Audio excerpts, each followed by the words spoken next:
Salut în videourile anterioare și unele articole scrise pe Baldovin Opinius.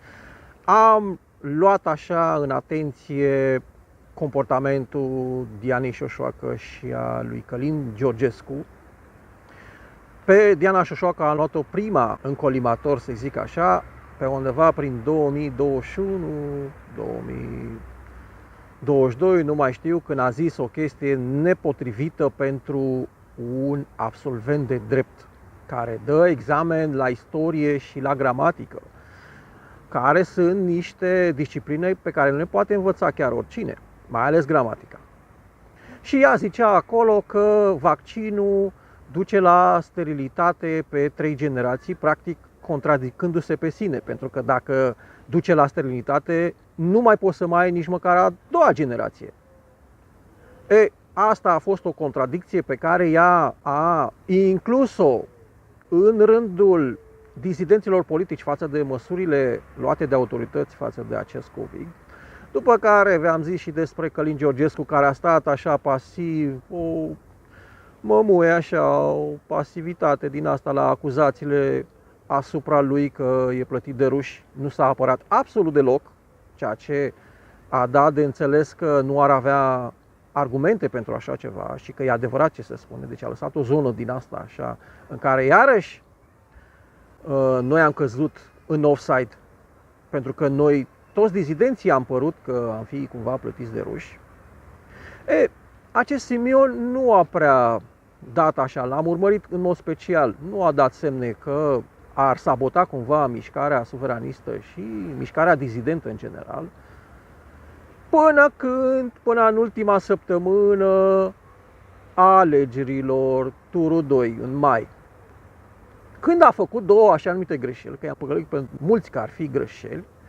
Cea mai importantă a fost că prețul ăla mic la case, a zis el că de fapt e o păcăleală așa de marketing și că nu e real și nu se va întâmpla. Vă dați seama, așa ceva nu s-a mai întâmplat niciodată, să spună că și-a mințit propriul electorat.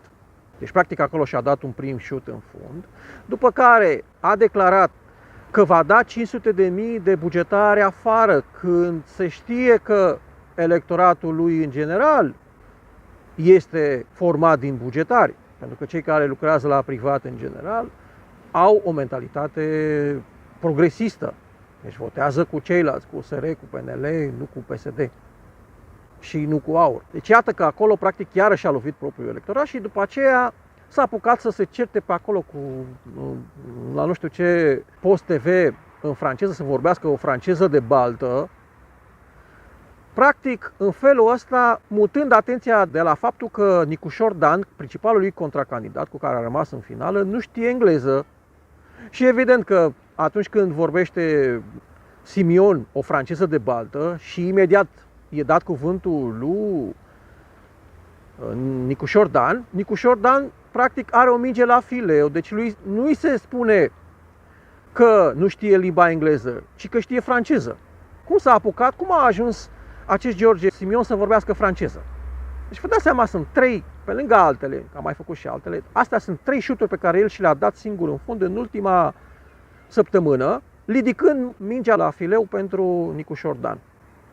Asta e prima lui eroare pe care o văd și ne dăm seama că de fapt el cu Diplan, cu Șoșoacă și cu Georgescu sunt de fapt niște înlocuitori pentru adevărații dizidenți politici care au făcut ceva pentru mișcarea dizidentă în lume și pentru care nu sunt convins că ar fi cei mai importanți dizidenți, dar cea mai mare popularitate, respectiv Radu Moraru și Laurențiu Primo, iar din 2020 s-a alăturat și Răzvan Constantinescu, medicul Răzvan Constantinescu, cel mai articulat dintre ei, ca și apariție publică și care și el a intrat în politică. Numai că niciunora nu li s-a dat dreptul de a candida prin această vrăjeală a celor 200.000 de semnături de dinainte. Adică au fost eliminați și în locul lor au fost scoși acești indivizi care se ceartă între ei.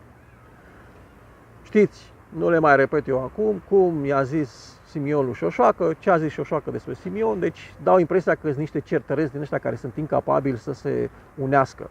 În realitate, între cei 3 dizidenți de care vi-am spus, Moraru, Primo și cu Constantinescu există o relație de amiciție și de sprijin reciproc.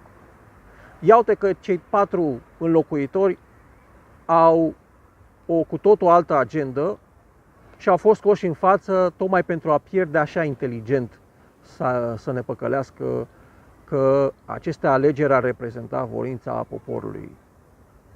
O zi faină!